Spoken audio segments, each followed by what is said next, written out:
Oui, alors bonjour. Aujourd'hui, nous sommes le jeudi 16 avril 2026. Et pourquoi je précise la date? Parce que nous sommes réunis aujourd'hui pour parler d'une revue qui s'appelle Conséquences. Mais avant-hier, nous avons appris une triste nouvelle.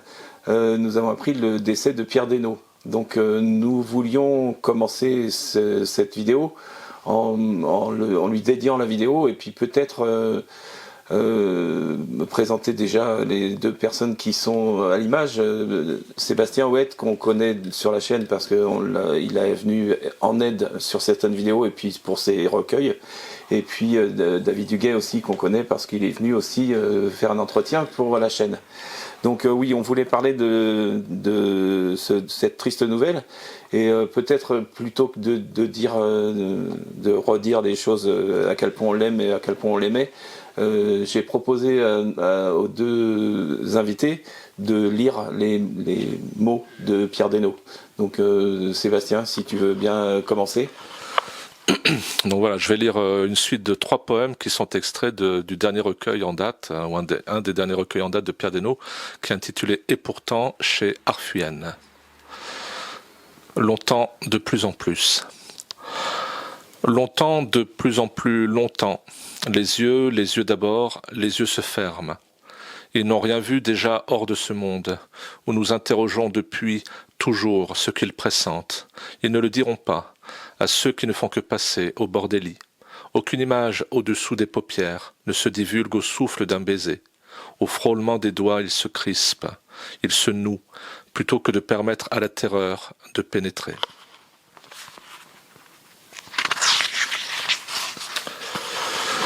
Puis ce sera aux mains, après s'être agrippés au drap, à droite, à gauche, alternativement, de s'effondrer, de chavirer. Est-ce ainsi qu'il convient de dire, ou se relâcher ou s'abandonner? La paume arrondie, même alors, elles n'ont pas le moyen de se souvenir des fronts guéris, des mauvais rêves, ni d'une bribe de la pulsation unanime qui fait que respire un poème, l'air avec lui. Et ce qui ne survient qu'une fois se répète, et dure, nul besoin de montre au poignet. Un serrement de gorge, et chaque fois les noms se feraient mal un passage, il se rétrécit, l'haleine inaudible, comme si de la terre l'envahissait, l'emprisonnait. L'haleine, ou l'âme, de tels mots avaient-ils un sens, au temps où nous vivions ensemble. Là, c'est là-bas, ici, c'est ici-bas, rien ne les distingue. Quand le rideau tombe, le temps commence, de grande écoute. Merci. Alors pour ma part, je lirai 3 courts ensembles issus d'un art à l'air libre, accompagné des aquarelles de Caroline François Rubino, publié aux éditions Almanar. Ligne de fête. Honte à nous si nous prenons du recul. Au dehors, le plus loin possible, c'est en nous qu'il neige. Un verre équitable doit rendre attirantes toutes les marges. Les doigts, les regards dans les flaques se passant d'horizon. L'infini nous traverse exactement entre 2 pages. Rien de plus précieux que le don nous allège. Préférer au chemin l'herbe, les pierres, les rencontres. Au lieu d'images effluves, la terre s'évapore en beauté. Ce miracle, être incapable de capter l'écho. Alors, Sébastien, sauf si tu veux rajouter un mot sur Pierre Desnos, je propose qu'on s'en tienne là et puis qu'on passe à la revue. Oui, tout ce que je peux dire, c'est que la précédente émission, ou une des précédentes émissions de Humeur Poétique, était donc consacrée à Pierre Desnos. Et donc j'invite les spectateurs à s'y reporter. C'est une très belle émission. Et je trouve que Pierre Desnos, il était particulièrement vivant, précis et tel qu'en lui-même. C'est avec une grande tristesse que je prononce ces mots, bien sûr. Oui. Mais bon, c'était un très beau moment. Oui, c'est un beau souvenir, effectivement.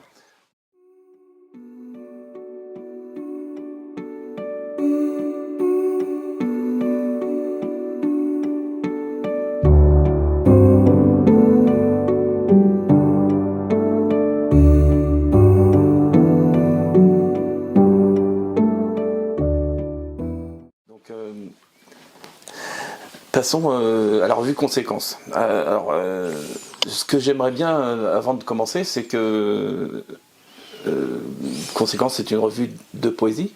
Peut-être, ce qui serait intéressant, c'est que vous fassiez peut-être un petit historique. Pourquoi ça existe, depuis quand ça existe. Alors, je précise que c'est le numéro 5.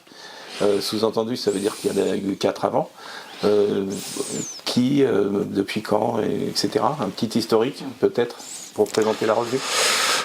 Alors depuis quand, je serais incapable de donner une date précise, hein, à moins que David tu le saches. 2012, je dirais. Oui, ça peut être le premier, peut-être de 2012. Alors la revue a été fondée par Paul Laborde à l'origine, et très vite Victor Martinez s'est greffé sur la revue, en tout cas sur la direction. Le premier numéro était un numéro philosophique avec des signatures prestigieuses, hein, Jacques Rancière, Alain Badiou, Jean-Luc Nancy.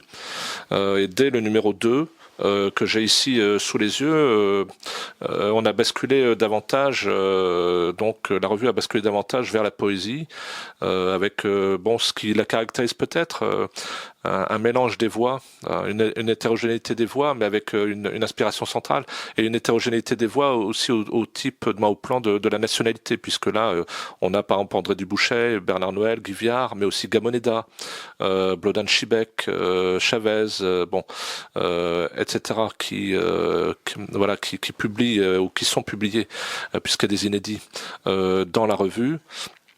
Ensuite, on passe au numéro 3 qui renforce toujours donc cette spécificité poétique, hein, avec des écrits de Germaine de Staël, André Dubouchet à nouveau, Dolores Dorantes, Cédric de Mangeot. Cédric faisait partie bien sûr de cette aventure de Conséquences, il faut pas oublier de le dire, depuis les débuts. Mathieu Bénézé, Paul Laborde lui-même, Jean-Michel Renard, Léopoldo Panero, hein, qui aura aussi eu une grande importance dans les éditions Ficile, hein, traduit par Cédric de Mangeot et Victor Martinez. Et la revue à chaque fois s'est étoffée, hein, elle a grossi en volume, hein, c'est marquant quand on regarde, les 2 derniers volumes qui forment un diptyque, hein. Voilà. L'avant-dernier volume, c'est un tombeau, ce que moi j'ai appelé un tombeau en référence à une pratique littéraire, hein, un tombeau littéraire donc autour de la figure de Cédric de Mangeot, avec tous ses amis présents. Et le dernier numéro, c'est un numéro autour de Rodrigue, Marc de Souza, un des derniers poètes vivants de Mauritius et de Ficile, et aussi autour de Guy Viard, hein, qui, comme je l'avais dit dans d'autres lieux, est un peu notre Rimbaud, quoi, un des années 2000, hein, qui est mort suicidé en 2001, et dont dans la revue nous éditons un inédit du disparu. Hein, ces 2 numéros forment, pour moi, il me semble que David dira la même chose, hein, un diptyque autour de Mauritius et de Ficile. Hein, je te passe la parole peut-être, David. Oui, en effet, je serais complètement d'accord avec cette vision des choses. Les 2 numéros à la fois sont cohérents et se complètent très bien, dans le sens où effectivement, autant par sa densité que par ses contenus, on peut rapprocher le numéro 4 d'une pierre tombale, mais aussi d'un hommage très émouvant, très riche à l'œuvre de Cédric de Mangeot. Alors tous ses amis n'y sont pas, mais effectivement, c'est une œuvre très belle qui recense le travail, autant que c'est possible de le faire, de Cédric, pour ensuite passer vers rester dans cette veine de Ficile et de Mauritius, mais de la consacrer à des figures vivantes. Là, pour le coup, d'où l'invitation auquel on a pensé avec Victor Martinez, qui est absent ici, mais qui a joué un grand rôle de coordination pour ce numéro et pour le précédent, et qu'on salue ici, qui a eu l'idée d'inviter Rodrigue Marquez de Souza pour un cahier, une carte blanche, et une proposition à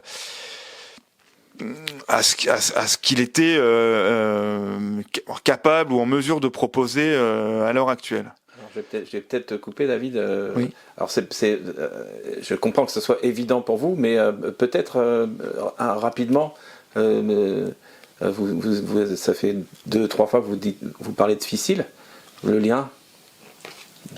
Alors le lien, c'est peut-être expliquer pourquoi. C'est à la fois, c'est toujours à la fois un lien, à la fois d'amitié et de publication.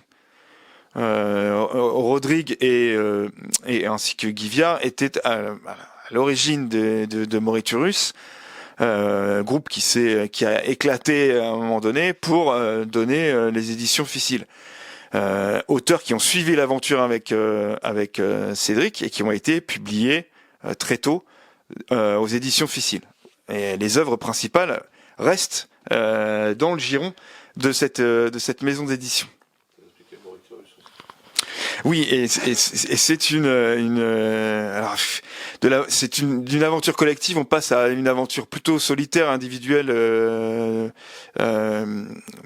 dirigée par Cédric, mais avant tout et de base, c'est un départ collectif via effectivement le rassemblement d'une volonté de d'écrire autrement, de proposer autre chose. Face à ce qu'on pourrait juger au spectacle un peu morne d'une poésie qui ne parle plus à la génération qui sont censés représenter. Alors, je sais pas si tu veux dire un mot, Sébastien. Moriturus, c'est d'abord une revue. Avec des numéros qu'on trouve encore, même s'il commence à s'épuiser, une revue légendaire d'avant les années des années 2000, du début, fin des années 90, début des années 2000. J'oublie le nombre de numéros d'ailleurs, c'est là aussi 4 ou 5 numéros. Voilà, il y en a peut-être ou un numéro double, 5-6. Une revue très particulière, massive aussi, comme conséquence, avec une maquette différente et une revue qui s'est voulu vraiment trancher dans le milieu poétique du moment et qui a d'ailleurs réussi à le faire, parce que c'est une revue à certains égards légendaire comme celle du Grand Jeu, dans la filiation de laquelle elle peut se placer, il me semble. De là, la revue, le comité de la revue a éclaté et Cédric Demangeot a continué, il a fait cavalier seul dans la construction d'une maison d'édition, alors que les autres poètes, bien sûr, pouvaient encore publier par ailleurs.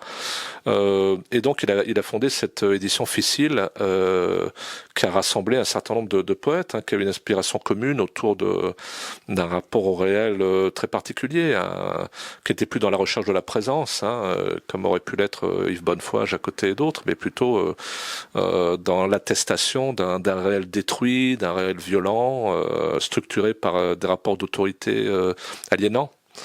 Et un rapport au corps, sa viscéralité aussi, qui nous caractérise, puisque David et moi, on vient aussi de Ficile. Et donc, la revue Conséquences, Paul Laborde dans ceux qui ont publié chez Ficile et proche de Cédric Demangeot. La revue Conséquences a été conçue, il me semble, par Paul et ensuite continuée par Victor Martinez et nous-mêmes dans cette filiation, Ficile Moriturus.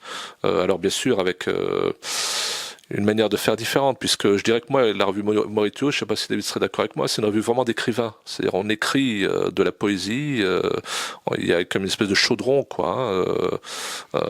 très particulier qui est touillé, dans cette revue. Nous, bien sûr, il y a de la poésie, mais je la dirais, elle n'est pas plus académique, elle peut avoir parfois une allure plus universitaire, puisqu'on fait aussi des articles, il y a quelques universitaires qui passent, une revue qui n'est pas autour d'un noyau central, très constituée et très fusionnelle. Nous, la revue est plus ouverte à des publications extérieures. Il y a un travail de republication même. Par exemple, dans le numéro 5 de Hugo Claus, on publie aussi Itzhak Laor, qui est un poète israélien assez connu, ou j'oublie son nom, une poétesse palestinienne importante, hein, qui nous donne, voilà, Naama Hassan, qui nous donne son journal de Gaza. Voilà, la revue est tournée aussi vers un dehors historique qui n'avait peut-être pas tant chez Mauritius, qui était plus concentré, plus fusionnel que nous. Voilà, donc voilà, c'est cela pour dire qu'on est dans une filiation et que, comme on le disait avant de commencer l'émission, conséquence, ça a évolué aussi parce que c'est devenu une revue inscrite dans le planning d'une maison d'édition qui s'appelle Fragme. Que nous avons fondé avec Victor et David dans l'idée de sortir un peu de cette espèce de duel actuel qui nous paraît absurde entre un lyrisme un peu bucolique à la Bonnefoy Jacottet qui fleurit encore chez Gallimard par exemple notamment et ce que j'appellerais un littéralisme, voire une espèce de descendance de l'Oulipo qu'on voit chez POL, par exemple, ou Al Dante. Voilà, donc nous, on n'est ni Bonnefoy, ni Jacottet, qu'on n'adore pas, contrairement à l'institutionnalisation qui a pu avoir lieu de ces deux poètes aujourd'hui, qui sont pléiadisés, quoi. Et on n'aime pas non plus spécialement Charles Penquin ou toute cette frange de poètes. On pourrait en nommer d'autres. Hein. Je pense à Penquin, mais on pourrait nommer je sais plus qui. Hein. Bon, il y en a quelques-uns, assez nombreux, qui publient chez POL des poèmes un peu formels ou littéraux. Voilà, dans la descendance peut-être idéologique de Jean-Marie Glaise. Donc on a voulu rétablir une espèce d'unité centrale avec un rapport au corps puissant, au réel puissant, avec un chant mais aussi un travail sur la forme, quoi. Et on a pallié cette espèce d'insuffisance due à ce dualisme un peu abstrait avec la création de cette maison d'édition Fragme et l'inscription de conséquences dans cette maison d'édition. J'ai bien compris la filiation depuis Ficile. Alors peut-être David, tu pourrais nous parler un peu du numéro 4, puisque la filiation elle va jusque-là, avant de parler du numéro 5, avant de parler du dernier. Oui, alors le numéro 4, il est entièrement consacré à l'œuvre de Cédric de Mongeau. Donc j'incite ceux qui ne l'ont jamais lu d'aller lire expressément Cédric de Mongeau, qui a été et qui reste une référence. Encore une fois, hein, il y a un travail éditorial encore à faire sur l'œuvre elle-même. Jérôme Tello a publié très récemment chez l'Atelier Contemporain Poésie et Malédiction. Alors, c'est sa vision de l'œuvre de Cédric Desmongeaux, qu'on la partage ou pas, mais il y a un travail éditorial à faire. Or, nous pensons que ce numéro impulse quelque chose de très important dans ce paysage poétique-là, d'une figure qui a été peut-être un peu seule de son vivant, un peu même esseulée dans le travail poétique qu'il a voulu défendre jusqu'au bout, et que nous jugeons essentiel dans le paysage poétique historique s'il se construit, et même maintenant. Voilà, je peux pas dire plus que ça. Il faut lire du Cédric Desmongeaux. C'est tout amateur de poésie contemporaine doit en passer par là. Voilà. Et c'est même, alors pour le coup, je vais pouvoir faire des liens aussi directement au numéro 5, comme Sébastien disait, on donne aussi la parole à des gens qui sont empêchés, et notamment par des conflits armés. Et ça, la présence de la guerre, c'est quelque chose de aussi c'est un horizon qu'on a en commun. Les conflits armés sont très présents et empêchent aussi des poètes de parler. Alors il n'y a pas que la mort, il y a aussi ce type de configuration là qui nous semble devoir être pris en charge de toutes les manières qui soient. Et quoi de plus intéressant que effectivement de publier ce type d'auteur là. Mais voilà, le numéro 4, je peux pas en dire plus ici. D'accord. Mais peut-être que Sébastien. Peut-être Sébastien, tu veux rajouter ? Non, on peut ajouter une petite chose biographique, parce que ça nous a frappé, David, moi et tant d'autres qui faisons partie de ces numéros. C'est qu'on a perdu Cédric très brutalement en 2001, hein, si je ne me trompe pas. Il avait 46 ou 47 ans. Il est mort, pour le dire simplement, d'un cancer du poumon. Et donc, on a été abasourdi par cette disparition. Et dans le sillage de cette disparition, dans le deuil, on a décidé, ou Victor a décidé, bon, je ne sais plus comment la décision s'est faite, de fabriquer un numéro qui soit à la hauteur, quoi, du poète disparu. Et donc, auquel on participait. D'ailleurs, on devrait peut-être dire donner quelques noms, quoi, de participants. Hein. Dans ce numéro 4 figuraient entre autres Alexandre Battaglia, Olivier Cabière, Jean-Baptiste Deseine, Brianne Delaney, Billy Dranty, Stéphanie Ferrat, Alexandre Goutard, Philippe Guiton, Jean-Paul Hérault, Alain Aubé, Sébastien Hoët qui est ici, Paul Laborde, Magali Latil, Rodrigue Marquez de Souza, Prune Matteo, Victor Martinez, Thomas Pell, Dominique Kellen, Jean-Claude Schneider, Andy Sénégas, Esther Tellerman, Jérôme Tello, François Zénon. Alors là, on peut, dans ces noms cités un peu à la volée, on peut aussi cibler aussi le mixte qui existe entre enfin en tout cas l'échange et entre le langage textuel et le langage pictural, très présent chez Ficile et chez Moriturus. Et il y a aussi un dialogue constant entre la peinture, les œuvres graphiques et le texte ou les textes. Et ce qui est répercuté aussi sur le numéro 5. Et ça, je pense aussi que ça nous rassemble aussi ça, beaucoup. La présence d'artistes fait que rend justice du texte et réciproquement. Il y a un mariage comme ça qui est fait entre la peinture la plupart du temps et l'écrit poétique notamment.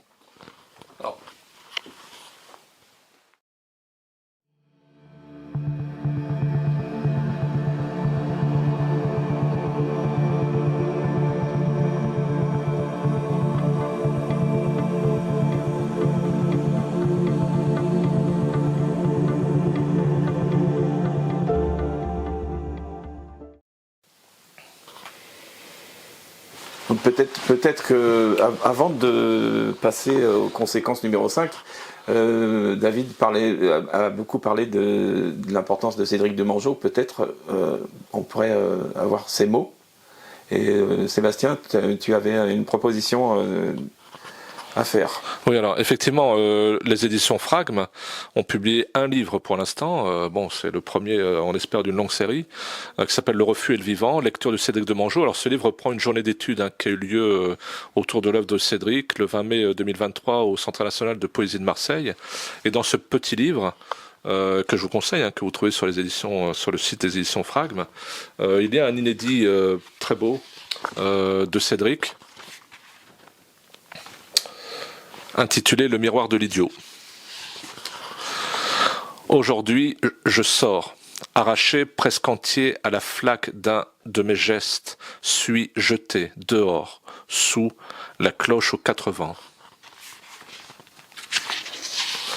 Là, je vois un homme en train de mourir. Je le soupçonne d'être déjà d'autres. Il tend sa gueule de sirène. Un peu sale en travers du paysage et me regarde. Il cesse un instant de mourir. On dirait qu'il va dire quelque chose, une chose dont le nom commence par un mot dont il n'a jamais su la première lettre. Il ne parvient au mieux qu'à cracher ses dents, pourries sur le pavé. Je lui tends quelques centimes, il me crache au visage, il pleure en mâchant, remâchant cette chose, une phrase imprononçable, âgée, presque antérieure à ce monde et autrement revenante. On n'en comprend pas le moindre mot, on n'en retient qu'un peu de matière sans forme, une bouillie malpropre de salive et de sons avortés, et les quelques dents laissées dans la flaque de larmes. On jurerait de cet homme qu'il se répète cette phrase depuis la fin de son enfance. Pour être sûr de la savoir, à l'instant de passer, je l'entends se dire puni de l'avoir aimé, je sèche sa larme. À coups de poing. Tais-toi, mendiant de malheur, dit une voix. Ta punition ne te suffit pas? Je le vois alors, à ces mots, s'étrangler.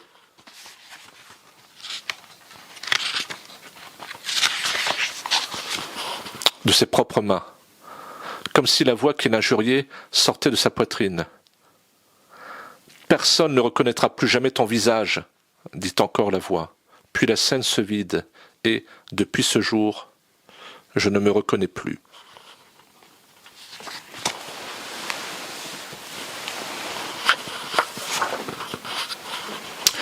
Et moi, je vais lire un extrait de Promenade des guerres qui a été publié chez Flammarion, Poésie Flammarion dans la collection Poésie, et qu'on trouvait en extrait dans le numéro 3 de la revue.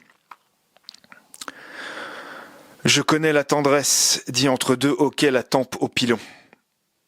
Je demande à la nuit dans sa cruauté de me creuser le crâne en me désœuvrant.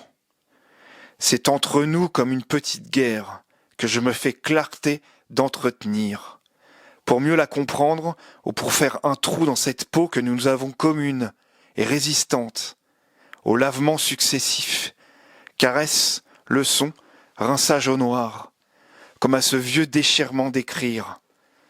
Sans langue commune, comment cerner le cœur de soins désastreux, comment saisir le passage, le drame à notre secours, nous appelons 3 langues.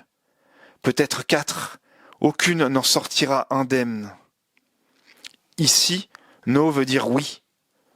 L'odeur de la louve nous enveloppe. Pour mourir, il faut des images. C'est Rodrigue qui l'écrit. Dans un livre où il se reproche de n'avoir pas fui l'abîme. Et elle, qui voulait se tatouer ce vers sur le bras, ne savait pas qu'un autre vers du même livre dit « Mais l'écrit principal est inscrit sur mon bras. Je ne lui en ai rien dit. De minuscules pétales tombaient lentement du ciel tiède dans nos tasses. Ceci est une clairière au dos de l'enfer. En Europe, il y a des jardins publics, dans les cratères des bombardements de la dernière guerre. » Voilà. Merci pour ça. Alors David, ça va me permettre de faire le lien avec le numéro 5, parce que quand tu lis, c'est Rodrigue qui l'écrit. Il s'agit de Rodrigue Marquez de Souza, qui est... Alors, ça va être ma question. Pourquoi avoir mis en avant dans le numéro 5 Rodrigue Marquez de Souza et Guy Viard? On a bien compris les filiations qu'il y avait depuis Ficile, mais pourquoi cela? Alors déjà préciser que quand Cédric fait référence à l'abîme, il fait référence à une œuvre de Rodrigue Marquez de Souza publiée aux éditions Ficile qui s'intitule « Que n'ai-je fui l'abîme ?» un vers se retrouve sur la 4e de couverture de la revue qui dit « Un café de sang, le temps couvert et rouge, je marchais aux alentours du camp. » Donc voilà, là j'ai pas besoin d'expliciter la référence historique qui est très marquée. On sait que Cédric était très amateur de l'espèce humaine d'Anthelme. Mais pour préciser sur la filiation, elle était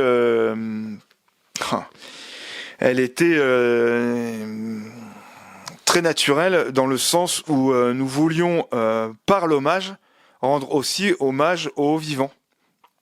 Et pour le coup, nous pensons, comme Cédric l'avoue à l'écrit, Rodrigue Marquez de Souza comme un poète important, et un poète important de Ficile. Un des plus importants compagnons et poètes de chez des éditions Ficile. Alors ça c'est pour Rodrigue un hommage aux vivants, d'où la carte blanche, parce qu'il fallait lui donner entièrement la parole. Et l'hommage à Guy Viard pour retourner tout de même aux morts, qu'on n'oublie pas. Mort qui s'articule sur quelque chose de vivant et qui fait le pont avec la publication d'un inédit. Inédit que Cédric gardait au chaud et qui a été, on peut le dire, légué à Victor Martinez, très personnellement. et il nous tenait à cœur. Vous pourrez voir dans le liminaire de la revue que c'était quand même limite un devoir historique pour nous de publier cet inédit d'une œuvre qui nous semble encore assez méconnue. Œuvre difficile, parfois hermétique, mais très belle œuvre. Et là, pareil, elle se situe pour nous au même rang que celle de Cédric, parce qu'elle a changé, modifié en profondeur, nous pensons, le paysage poétique et des poètes qui vont aussi voir le jour. On pense ça très sérieusement. Voilà pour les racines de l'hommage, mais peut-être que Sébastien, tu as quelque chose à... Oui, si je reviens sur ce numéro là, le plus récent de Conséquences, bon, ce qui est marquant, bien sûr, ce sont les deux figures centrales, hein, même si, comme pour les précédents numéros, il y a beaucoup de poètes, d'écrivains qui sont présents, hein, dont certains traduits comme Rosa Auslander, je le disais, là, Hugo Claus, etc. Mais aussi en France, d'ailleurs, une poétesse qu'on ne dit pas assez, peut-être Marie-Laure Zos, hein, qui participe au numéro. Patrick Watteau aussi rend hommage à Guy Viard, qu'il a tellement bien connu, je pense, hein, à la fois avec le poème et un travail plastique très beau. Il faudrait peut-être montrer d'ailleurs à l'image la chose. Et ce qui est marquant dans le travail fourni par Rodrigue, c'est aussi le dialogue qu'il fait avec la culture Dogon. Hein, voilà. Donc là c'est Patrick Watteau, c'est ça. Voilà. Donc voilà, très très beau. Très beau travail plastique, et Rodrigue, lui, a proposé un dialogue avec la culture Dogon, notamment, hein, outre ses poèmes qu'on peut voir là ici peut-être, où voilà, certaines statuettes, sculptures lui inspirent donc un travail plastique. Alors quant à Guy Viard, notamment, bon, effectivement, c'est pour nous une figure très importante, en plus un peu sacrificielle, hein, bon, dans des circonstances très violentes, quoi, très jeune en plus, exceptionnellement doué, et donc voilà, l'idée de cet hommage aussi à Guy Viard nous est venue assez rapidement, hein, après le numéro sur Cédric, et donc moi, pour mon cas personnel, j'ai fait un article à teneur un peu universitaire, moi j'espère sans les rigueurs excessives de l'académisme, où, comme je le disais, là, à la librairie de Chan, hein, où nous avons parlé là, il y a quelques semaines, j'ai essayé de distinguer trois voies, hein, qui sont VOIX et VOIES, dans la poésie au sens large. Une voie qui est celle de Bonnefoy Jacotet, que je dirais parosique, hein, qui cherche une espèce de présence perdue, qui était celle aussi de Pierre Desnaux, par exemple, hein, l'idée qu'on est en exil et qu'une parole pleine et entière peut être retrouvée en attaquant ce que le langage a un peu de conceptuel, d'usuel, un peu d'attiédi, quoi, voilà. Ensuite, une deuxième voie que moi j'ai appelée la via sadica, c'est-à-dire en référence à Sade, mais lue par Barthes, à savoir une langue très tenue, hein, très belle, celle de Sade par exemple, mais qui essaie de tenir quelque chose de violent et d'impur, donc avec une espèce de tension, quoi, très dure. Et la troisième voie, qui me paraît être celle de Viard, qui est d'un moment, je dis pas ça dans l'article, mais un peu sacrificiel, où carrément on s'immerge dans le réel, hein, on tombe dans le précipice, quoi. Et donc bon, Guy Viard est quelqu'un d'aspirateur et en même temps d'une noirceur extrême, hein, qui lisait Sioran, mais bon, ce qui n'est pas très étonnant, et qui avait un rapport au réel encore plus dur, je dirais plus désespéré que celui de Cédric de Mongeau. Chez Cédric de Mongeau, il y a une espèce d'infrapolitique, ou dit Jérôme Tello, d'archipolitique, rageuse, quoi, anarchiste ou anarchisante. Voilà, le coup de poing est là, hein, c'est un enfant rageur, bon, qui dit non, quoi. Chez Guy Viard, le désespoir, comme il le dit quelque part, est son projet, quoi. C'est-à-dire que on est même plus dans la révolte, quoi. On est dans une espèce de résignation, il faut le dire presque nihiliste, hein, mais fascinante, face à la violence irréductible du réel. Et donc c'est une poésie vertigineuse, hein, d'une noirceur vraiment inédite, mais qui trouble jusqu'au fond, quoi, de l'existence, quoi, de façon peut-être plus métaphysique encore que celle de Cédric. Donc voilà, il nous semblait, comme l'a dit David, qu'il fallait rendre un hommage à cette poésie de Guy Viard, qui commence à être connue mais qui ne l'est pas assez, et qui pour nous est effectivement bon, un moment majeur, quoi, de la poésie contemporaine. contemporaine, hein, et qui a tendance à être occultée par, encore une fois, les poètes institutionnalisés, à la fois les poètes de la joliesse lyrique, avec une langue un peu conservatrice, et les poètes, voilà, je citais, mais bon, je leur en veux pas du tout, hein, c'est pas le problème, les poètes de POL, ou même d'ailleurs des essayistes intéressants et poètes comme Christian Prigent ou d'autres, qui sont pas des dépourvus de talent, mais qui ne nous semble pas inscrit dans un réel tel qu'il est, c'est-à-dire violent, en voie de destruction, etc., quoi. Donc voilà, Guy Viard était une espèce de météore, hein, d'étoile polaire, quoi, pour nous, hein, une espèce de guide, sans que nous allions nous-mêmes à l'abîme, hein. Mais voilà, on est dans un rapport au réel quand même violent, réaliste pour le coup, un rapport réaliste au réel, dans une forme qui correspond à ce réel déchiqueté, violent, quoi. Parce que c'est une forme fragmentaire, hein, très, voilà, je dis quelque part comme voilà, très hérissé, comme des tessons de bouteille, quoi. Hein, on a l'impression de quelque chose de très ébréché, hein, en lisant Guy Viard. Mais c'est une poésie fascinante. Alors je pense qu'il faudrait peut-être en lire un extrait. Hein, je ne sais pas si tu veux le lire, David, oui, hein, du disparu. Effectivement, vous dire voilà. Que peut-être ce serait bien de lire pour qu'on laisse entendre. Donc on le redit, hein, c'est de Rodrigue et de Viard aussi. Ouais. Les deux. Alors il faudrait insister sur le fait que c'est un inédit, hein, de Guy Viard. Donc il faut acquérir cette revue parce que bon, déjà elle se vend très correctement, on en est très content, mais en même temps c'est un morceau de littérature qu'on trouvera pas ailleurs, quoi. En tout cas pour l'instant. David. Merci. Alors oui, je peux effectivement lire des extraits du disparu de Guy Viard, qui effectivement est un inédit.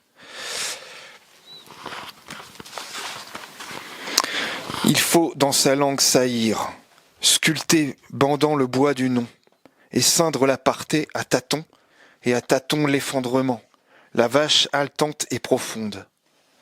Aux heures blondes de ta voix, mâche entre fougères et bougies cette chair effrayée. Alentour le souffle, ô pieu de peau, la couleur de cette femme d'or. Je salope tout, c'est dans mon enfance où je n'entends rien. Construction dont la lumière ne me débarrasse pas, elle et son matriarcat. La guerre se regarde dans un sein, l'un et l'autre vent très vieux. La guerre fière, le sein fier, où l'on pince le charbon et la nature comme du muet, sur les malfaçons religieuses, dans sa bouche tout affronte et compare, et actionne une métallurgie. Il vous soit les oiseaux et les hommes, à cause qu'aimer, ancêtre est difficile. Ce ne sont pas les transparences, car aucun arbre n'a la terre en telle simplicité.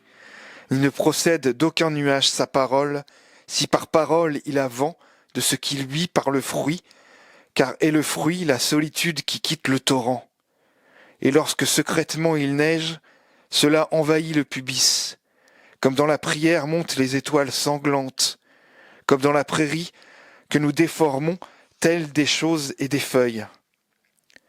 Je règne sur ma mère, tant que c'est encore rouge, tant que c'est à l'envers. Je n'ai pas la malchance du néant. La maison est fermée sur l'érection des mers, comme mamelle d'aventure, comme à partir de l'anse occupante. Donc je sais pas si tu es au même endroit, Sébastien. J'ai proposé à Sébastien de peut-être lire un extrait du Rodrigue Marquez de Souza qui s'appelle Le Nom Venu, qui est dédié à Guy Viard. Voilà. Alors Rodrigue nous rappelait que ce morceau, là, cette suite, a quelques années, hein, il me semble plus d'une dizaine d'années, hein, voilà. Alors, ce qui est particulier avec Rodrigue, on se le disait là lors de cette rencontre chez Chan, et il acquiesçait, c'est qu'il a deux voix. Hein, Rodrigue a deux voix, une voix très lyrique. Que moi je trouve vraiment magnifique et assez inédite, hein. Un lyrisme puissant, hein, pas dans une forme conservatrice, etc. Bon, qu'on retrouve par exemple dans son recueil qui pour moi est son chef-d'œuvre, s'appelle Istanbul Embrasement. Et il a une autre voix plus peut-être ficile, quoi, entre guillemets, plus déchiquetée, plus fragmentaire. Et là, c'est ce qu'on va entendre dans cette suite, voilà, dédiée à Guy Viard. Alors que Rodrigue disait ne pas avoir rencontré, hein, de son vivant. hein, mais bien sûr qu'il a beaucoup influencé. L'émulation toujours. Voilà, et il était très marqué, hein, quand il l'a su, il a été très marqué par sa mort, qui a déclenché en lui des sentiments très violents. Et voilà, cette suite témoigne de cette violence intérieure, quoi, déclenchée par la mort voilà, très précoce de Guy Viard. Donc ça s'appelle Le non venu. Trop des langues par lécher en fosse exacte. La charge adossée, livre en tête, livre le corps éviscéré, un mort. Et le paravent, lourd, des infiltrés rangs, présente en errante, comme race seule d'un mot, la série signifiante de mort, forte, où le secret est. Sans la fin, le choix de quel étang, simple, entremêle, la feuille suce une lettre, fait salve, et l'étreinte l'ange aride. Pile de crans sous la main suivante cesse, où pend la rame écrite, la ramure ensanglantée, le chant rance. Bouche de fatigue, mâche, avale, la hampe nerveuse, mais à gorge reployée les fers tiennent les crocs obscurs. Et lente, lente salive, qu'à l'organe de salissure, rien que rais saignant et plomb du dard dans la peau renseignée. Au rang de nu âpre la flamme ténue d'un sens, qui par langue avide saura sauver le vide, le lèche. Consume, consume sur le petit cercle déployé, l'ombre abouchée s'ajoute dans le creux que l'outil dicte. Connu d'immonde que nous pouvons manger, l'éviction connue d'enfance a prononcé le monstre, à non escar lavé. Aimons à la bouche, manger la ligne, la non ourlée, car trait pour trait parle en racine, deux fois inscrite et cassante et pliée déjà comme une raison d'ombre. Merci, parce que c'est là qu'on voit la langue de Rodrigue, elle est vertigineuse. Ça me fait cet effet-là quand je lis ce qu'il fait. J'arrive pas à m'arrêter, en fait. On est happé par cette langue. Alors, sauf si vous voulez mettre en avant un autre participant de ce 5e numéro, je veux juste moi rajouter que il va y avoir un numéro de lecture de poésie sur les murs poétiques, et je me suis permis d'aller chercher un des poèmes de José Angel Valente, qui est dans la revue, dans le numéro 5, le poème qui s'appelle Mais en vain, ça va arriver bientôt. Traduit par Alexandre Battaglia. Dans 1 ou 2 semaines, ça va arriver, je pense, ou dans 1 semaine, je sais pas, on l'a pas encore monté. Donc, sauf si vous voulez mettre en avant autre chose de cette revue, je vous propose de passer à ma peut-être avant-dernière question. Non, mais il me semble avoir, je dirais pas fait un tour d'horizon, parce qu'on y passerait des heures. Hein, impossible de toute façon. Mais voilà, c'est une présentation, on va dire. C'est une présentation du nouveau numéro, donc qui vient de sortir, hein, le numéro 5. Donc qui est en vente notamment sur tout bêtement fragme.fr. Hein, on trouve. C'est comment on fait voilà. pour se la procurer. Ouais. Bah, il y a à la fois un site sur Facebook, hein, tenu par David. Il y a une adresse mail, hein, si vous tapez édition fragme au pluriel, vous tomberez dessus. Voilà, donc on peut le commander assez facilement. Il est en librairie, mais bon,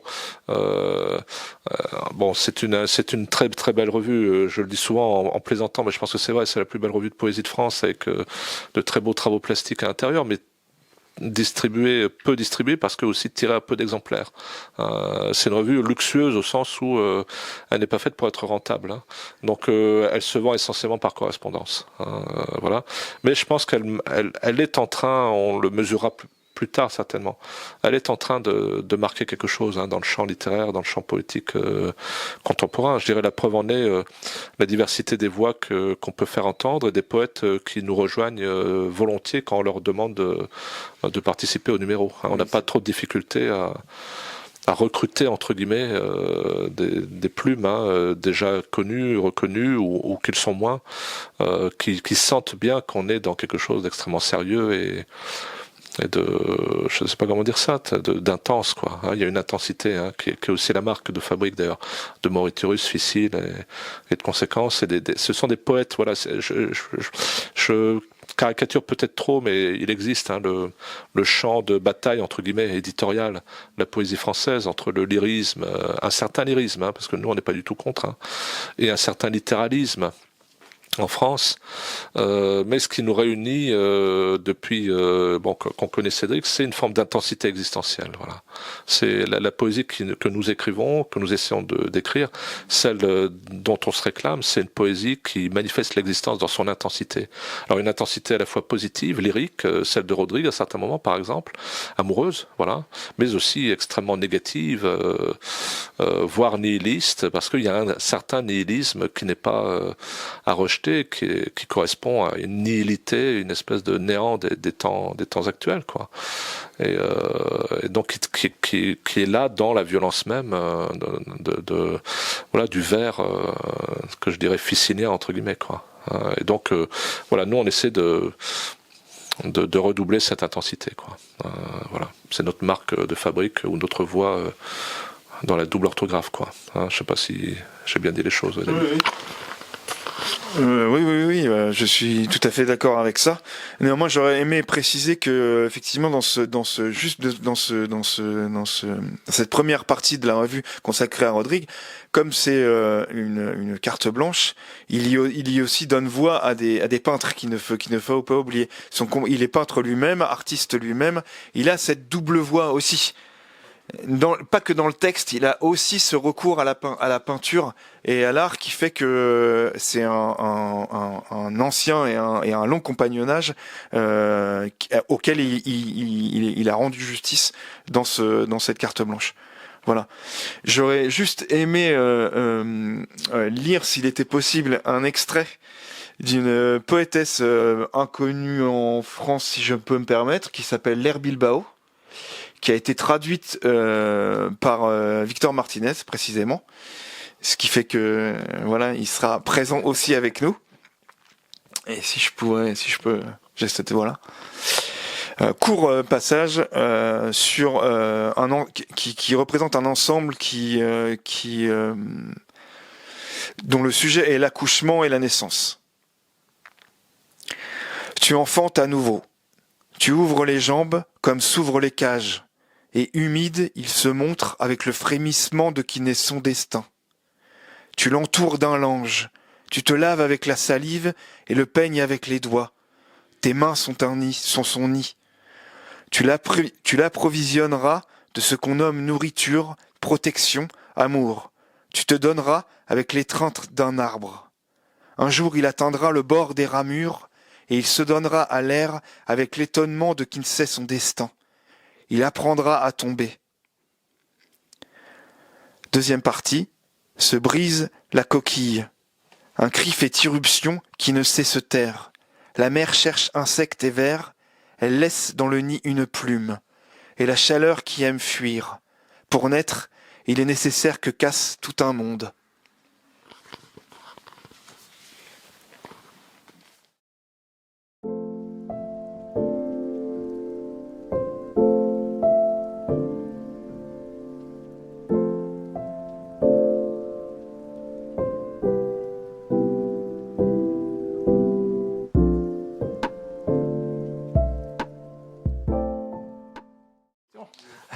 Avant qu'on termine, oui, on a bien vu que c'était impossible de faire un travail exhaustif autour de cette revue.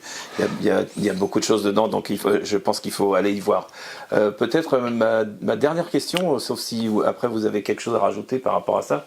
Ma dernière question, ce serait dans vos lectures récentes, est-ce que vous avez des lectures à proposer qui ne seraient pas dans le numéro 5 de la revue Conséquences?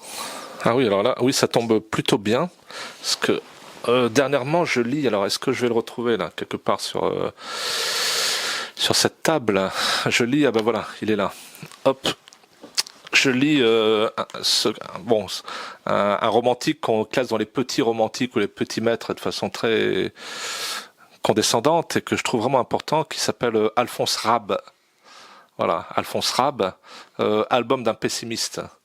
Là, on a déjà, c'est une réflexion sur la mort, hein, quelqu'un qui est mort à 45 ans, assez jeune, et voilà, c'est un ensemble, c'est un mélange, quoi, comme il est dit, là, déroutant, où on a des textes donc de prose, c'est long, des fragments aussi, des aphorismes, tous orientés autour du désespoir, de la mort, du suicide, etc. C'est assez pessimiste, c'est le moins qu'on puisse dire, c'est noir, mais bon, c'était un très grand styliste, c'est un de ceux qui ont inspiré Baudelaire, hein. Baudelaire classé Alphonse Rab parmi les grands stylistes, hein, avec Chateaubriand. Bon, alors quelqu'un d'autre que je lis et relis souvent, je le vois là qui dépasse ici, je le prends au hasard. C'est tout bêtement, je pense que c'est aussi une référence pour David, hein, et c'est une référence pour Ficile, Rodansky. Hein, voilà, Stanislas Rodansky, très grand poète.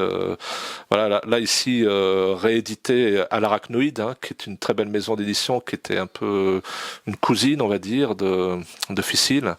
Voilà, et donc Rodansky, oui, il faut le lire. Hein, c'est un immense poète encore assez méconnu qui était ami de Gracq, hein, notamment, qui savait sa valeur d'ailleurs. Et voilà, c'est un peu indescriptible. Hein, c'est une poésie, une prose qui est assez proche parfois d'Artaud, mais peut-être plus coulée, plus tenue à certains égards. Bon, voilà, c'est les deux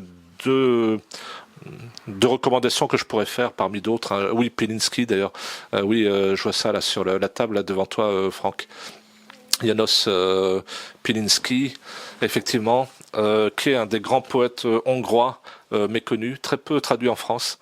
Là, c'est dans la traduction de Laurent Gaspard, et qui est quelqu'un, il me semble, que lisait Cédric, voilà, qui était noir aussi, très sombre, très beau, quoi, une espèce de romantique noir, comme d'ailleurs, pour moi, Cédric Lay. Hein, Guy Véard, on en discutait avec un ami.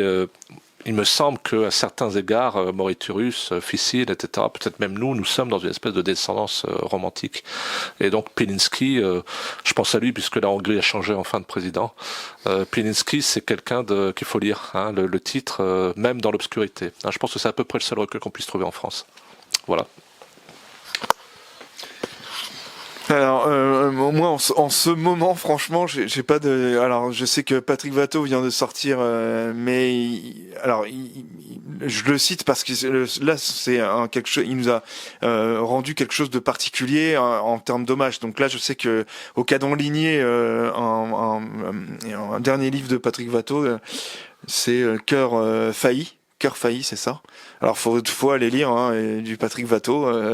Ça c'est sûr, un des grands poètes contemporains là aussi, qui a un long compagnonnage avec le livre d'artiste, la peinture, et qui est vraiment un poète pour moi insondable, et vraiment très mystérieux dans son écriture et dans la réception qu'il a peut-être peu reçue finalement. Peu de recensions existent sur l'œuvre de Patrick Watteau, mis à part celle d'Alexandre Battaglia, qui est présent pour la revue. Au-delà de ça, peut-être. Alors, j'ai lu deux petits ensembles. Alors chez la maison d'édition Série Discrète. C'est des petits ouvrages à rapprocher du Cendrier du Voyage, qui était une des collections de chez Ficile en petit format. Ce sont des textes très courts, notamment un de Pauline Van Esch, je crois qu'il s'intitule Une partie de mon prénom. Mais ça, c'est le souvenir est pas si précis. Et un autre qui vient de sortir dans la même maison d'édition et qui s'intitule Ce qui marque incise. Alors je ne me souviens plus de nom de l'autrice, mais je m'en excuse. Mais en tout cas, le titre, c'est bien Ce qui marque incise, et que je trouve très beau. Voilà. Voilà pour moi. Peut-être pour vraiment finir ce coup-ci, il y a un numéro 6 prévu. Question piège. Peut-être c'était. Oui, non, il y a une. Il y a mon idée, ma question, c'était plutôt qui il y aurait dans un numéro 6. C'est vraiment ça. On s'est posé la question du numéro 6. On peut livrer un peu l'état du chantier, parce que c'est un chantier.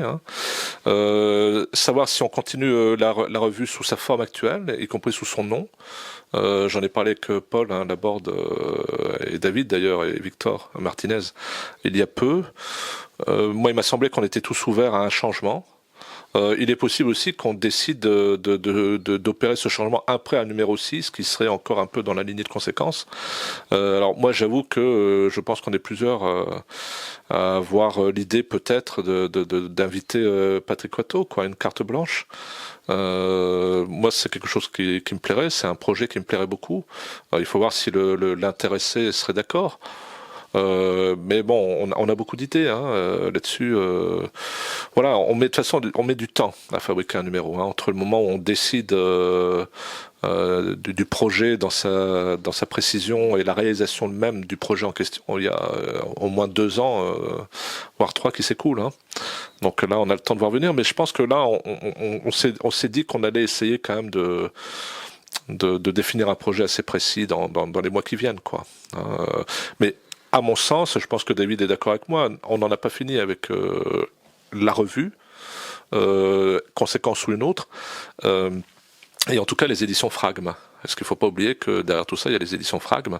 Moi, j'aimerais par exemple publier des recueils, voilà, alors pas les miens, pas forcément les nôtres, on est ouvert à des traductions, à des découvertes. Voilà, ça me paraît presque plus important à certains égards que la revue elle-même, c'est-à-dire de pouvoir diversifier les approches, de laisser des recueils pouvoir être édités qui ne seraient pas ailleurs, et bien sûr continuer cette revue qui est une espèce de laboratoire pour moi. Voilà. Oui, j'aurais peu de choses à rajouter sur ce qui vient d'être dit. Effectivement, il y a un travail en cours. Alors encore une fois, au passage, on saluera quand même l'investissement de Victor Martinez sur ce dernier numéro, qui a été gigantesque ici, et là pour le coup le travail s'est fait assez rapidement pour arriver à un tel résultat. Ça a été très très, très rapide, et saluons aussi les contributions qui nous sont étonnamment parvenues assez rapidement, et l'investissement aussi des traductions de ceux qui ont traduit, notamment Victor et Alexandre, mais aussi les auteurs qui ont fait rapidement pour nous faire parvenir leur contribution, très généreusement d'ailleurs, notamment Marie Lorzos qu'on apprécie particulièrement. Mais effectivement, sur la suite des événements, alors effectivement, le nom de Patrick Watteau ressurgit, mais il est pas, parce que pour nous, encore une fois, dans la même et en cohérence avec ce qu'on vient de dire, pour nous, il y a aussi alors de terrain incognita, quoi. Enfin, un poète de cette envergure-là, pour nous semble encore peu exploité, mais peu exploité dans le bon sens du terme, peu exploité, limite même parfois presque ignoré, alors que il continue de publier des choses qui comptent et qui vont compter. Voilà. Alors ça, c'est aussi pour rester dans la veine à côté de l'abîme, quoi. C'est que nous ne rendons pas seulement hommage aux morts, nous voulons aussi saluer ce qui se fait, saluer ce qui est en travail, saluer ce qui est bien vivant. Et voilà ce que je rajouterais. En tout cas, merci d'avoir accepté de parler de cette revue. Donc c'était une vidéo consacrée à la revue Conséquence numéro 5. Merci. Merci à toi.